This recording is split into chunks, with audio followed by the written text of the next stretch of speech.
Messiah in the Tenach, Session 8.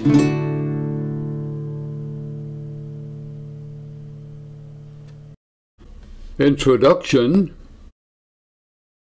Skeptics deny that the Tenach has any real messianic predictions. First, they say, predictions are impossible, and secondly, there simply are none. Whereas some evangelicals view messianic text as historical allusions, that is, fulfilled before Jesus ever came. Some scholars say that Jesus was mistaken, or that he played to people's ignorance when citing messianic texts. So we're left with this query. How can we show that there are real messianic predictions in the Tenach?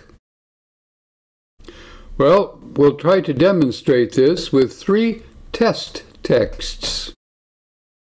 From the Law, Genesis chapter 3, verses 14 and 15. From the Prophets, Isaiah 7, verse 14. And from the Writings, Psalm 110. To do this, we shall refer to each text's context, that is, the immediate content, then the inner texts, how each author develops a theme through his writings, and then intertexts, how other books cite and make use of these texts. We shall do so without referring to the New Testament. Well then, from the Law, Genesis 3, verses 14 and 15. Then God said to the serpent, I will put enmity between you and the woman, and between your offspring and hers. They shall strike at your head, and you shall strike at their heel. From the New Jewish Publication Society, Tenach. We note that the pronouns they and their translate Hebrew singulars, which are collective nouns. Well, a few notes about this passage. Some call this the Proto-Evangelium, the first gospel. However, skeptics deny that this be a messianic prediction of any kind.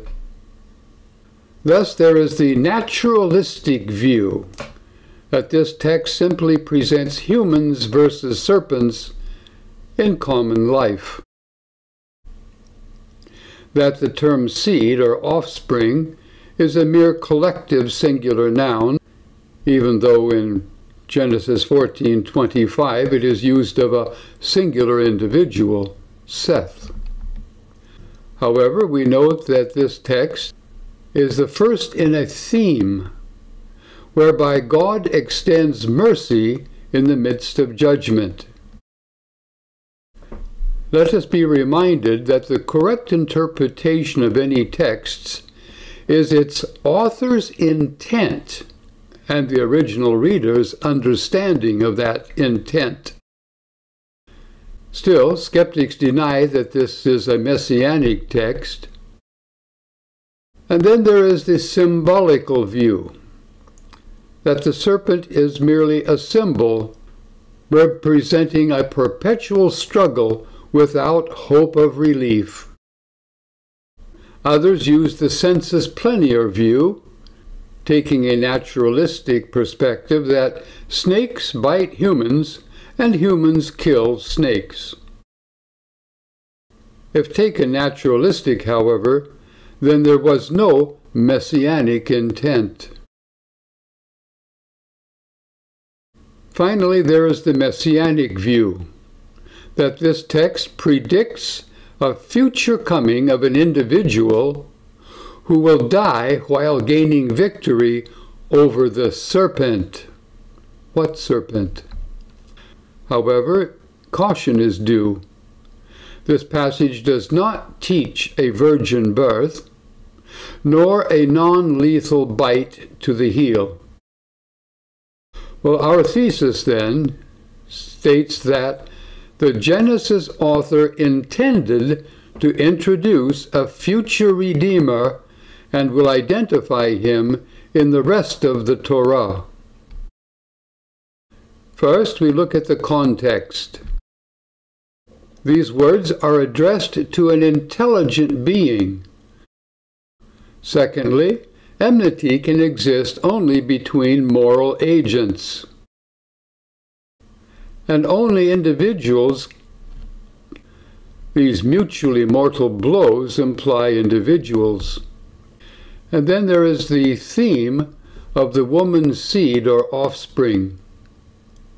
She will bear Seth, an ancestor of Noah, an ancestor of Abraham, an ancestor of Isaac, an ancestor of Judah, ancestor of David, ancestor of Solomon, and eventually of a future Messiah. Whereas the serpent seed or offspring are by adoption. In the context, these include Cain, the Nephilim, the Amalek people, and eventually all disbelievers.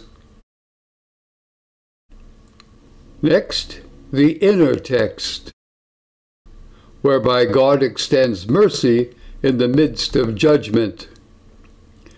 Genesis 4, the Lord put a mark on Cain so that no one would kill him. Although he was a murderer, no one was to kill him. In chapter 6, Yahweh says to Noah, I establish my covenant with you. And in chapter 12 to Abraham, in you all the families of the earth shall be blessed. Likewise, in Leviticus 26, even when the people rebel, I will remember the covenant I made with their forefathers. Then the intertext. In Isaiah 27, the prophet picks up the serpent theme and equates this with Leviathan. Job 26, he is again cited as the fleeing serpent in the realm of evil. And in Ezekiel 28, you were an anointed guardian cherub until righteousness was found in you, speaking to the devil.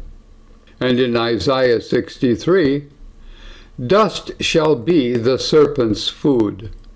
That is to say, there's no redemption for the serpent. And then Genesis 22, your offspring shall possess his enemy's gate. That is, will get victory over them. And then there was the prophecy given by Balaam, the pagan seer and magician, recalling that seed refers to the royal offspring, according to 2 Samuel 7. Balaam said, the vision of the Almighty, O Israel! Israel's king shall be higher than Agag, a Moabite king. What his people will do to your people in the latter days, a scepter shall rise out of Israel. It shall crush the forehead of Moab. Well, now let's look at a text in the prophets, at Isaiah 7:14, where Isaiah, accompanied by his young son, Shear-Jashub, encounters King Ahaz. Isaiah says, listen, house of David, or David's family, the royal dynasty. Assuredly, my sovereign will give you a sign nevertheless, that is, a miraculous sign. Look, the young woman is with child and about to give birth to a son, even though there was none. Let her name him Emmanuel. Emmanuel, of course, meaning with us is God. Now, skeptics doubt that belief in the virgin birth be necessary to the Christian faith. We don't need that belief. Well, what do you do with the gospel stories? Well, they reason that Isaiah 7 was fulfilled in King Ahaz's court when a queen, a concubine, or young woman gave birth. Then, of course, you take the word virgin, alma, and translate it a young woman, not virgin. Then the child spoken of will be Ahaz's son, unless it's Isaiah's son. Those who prefer a sensus plenior assert that Matthew wrote a midrash about Jesus, comparing him to Isaiah 7. Not a fulfilled prediction, but a similarity. Let's look at different views on the word alma.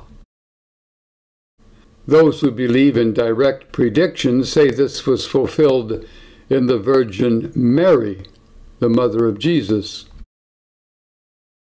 Those who prefer a historical fulfillment assert that one of Ahaz's concubines was pregnant and bore a child. Well, others in sensus plenior say, well, there was a dual fulfillment, both in Isaiah's time and later in the Gospels. Interestingly, the Septuagint, the Greek translation of the Tenach, uses the word parthenos, meaning a young woman who had never been pregnant. However, another Greek translation attributed to Aquila translates alma with neanis, meaning a young woman. Well, we assert that the Hebrew term alma generally means a girl at puberty who is not yet sexually active. Well, let's come back to the context of the verse itself. Tiglath-Pileser, the Assyrian emperor, invaded the northern kingdom of Israel in the year 731 and had completely destroyed the monarchy of the northern kingdom by the year 721. And his descendant, Ashurbanipal, completed the exile of the northern kingdom by 669 BC.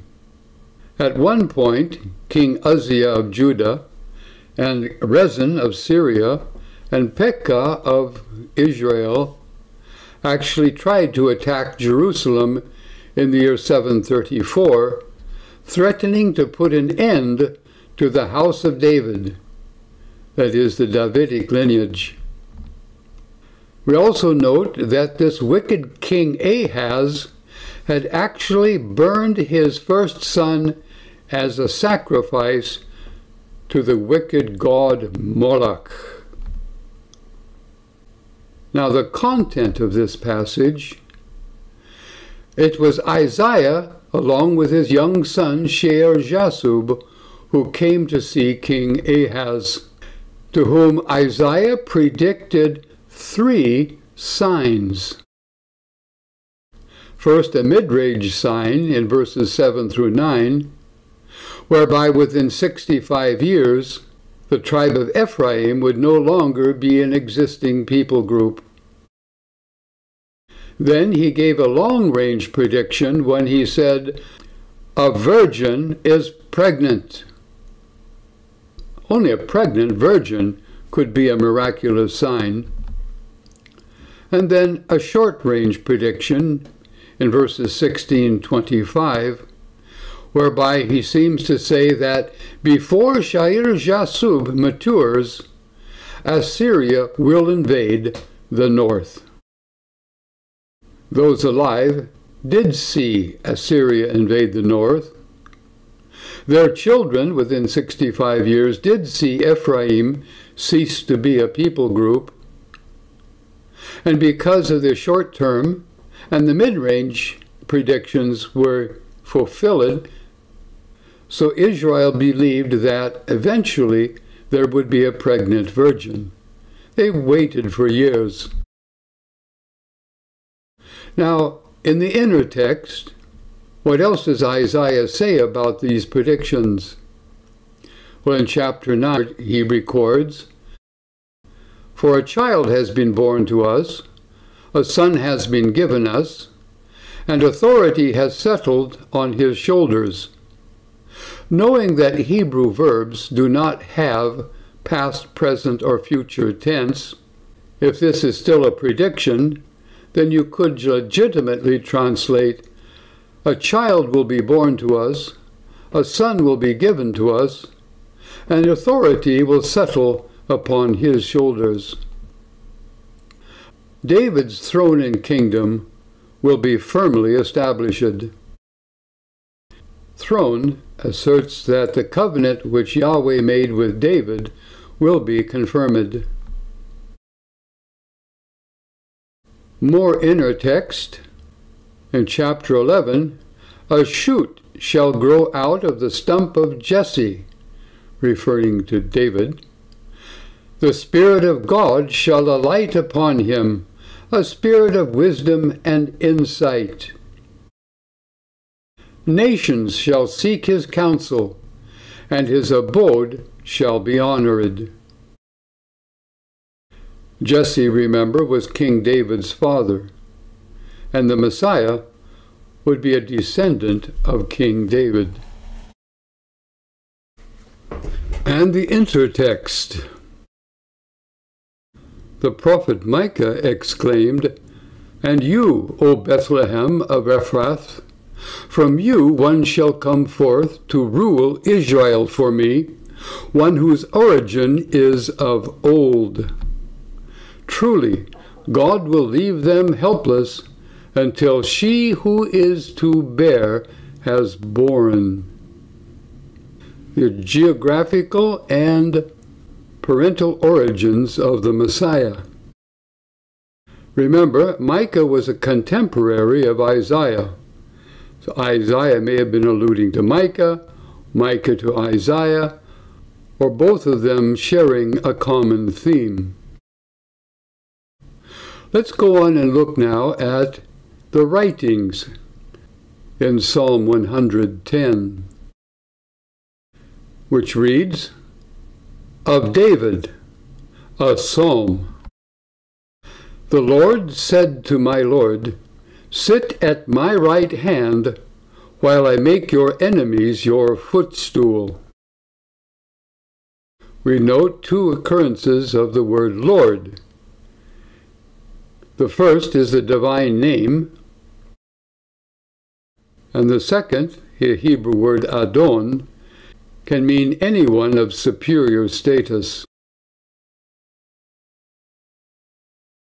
First, we note that this was written by King David. However, there are different views of this. Some simply assert this was not written by David, but they have no proof. Others say, well, being king, David was referring to himself with the phrase, "my Lord," or that David had abdicated the throne and was referring to his son Solomon as "my Lord." Yet it's very possible that David foresaw a greater king, that he was predicting the Messiah.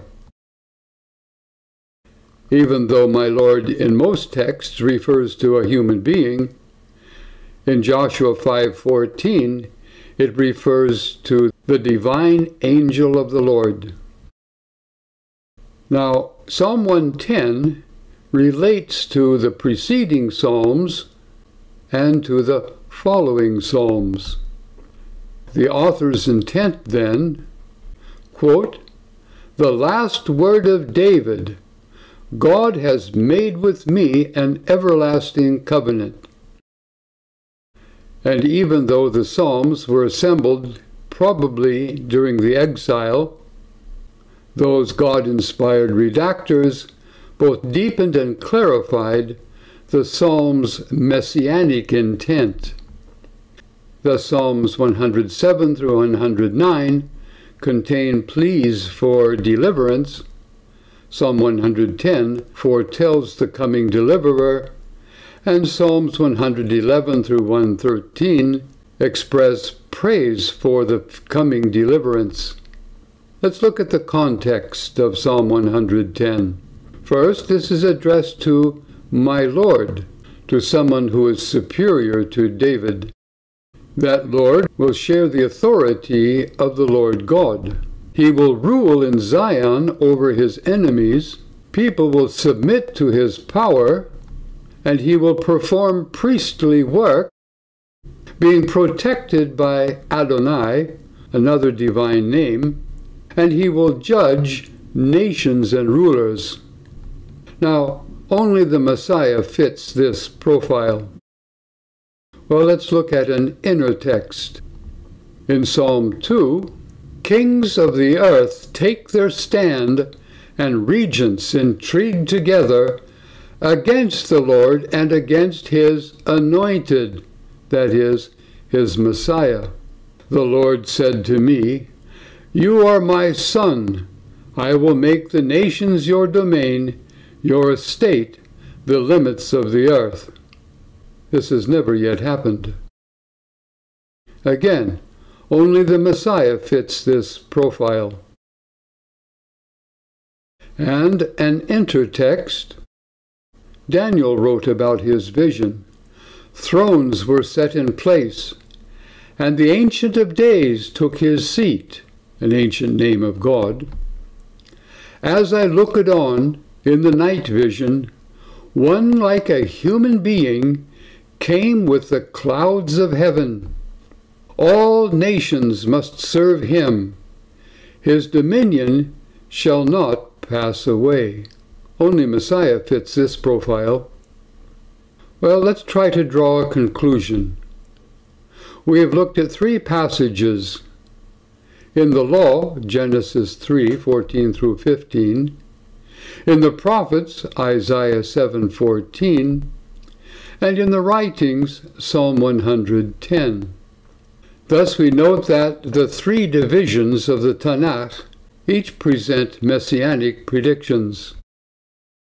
We also noted that their context, their inner text, and their intertext confirm and amplify the messianic message. For only the Messiah can fulfill these texts. For the previous sessions, visit our website at http://Tenach, TANACH, .site, SITE.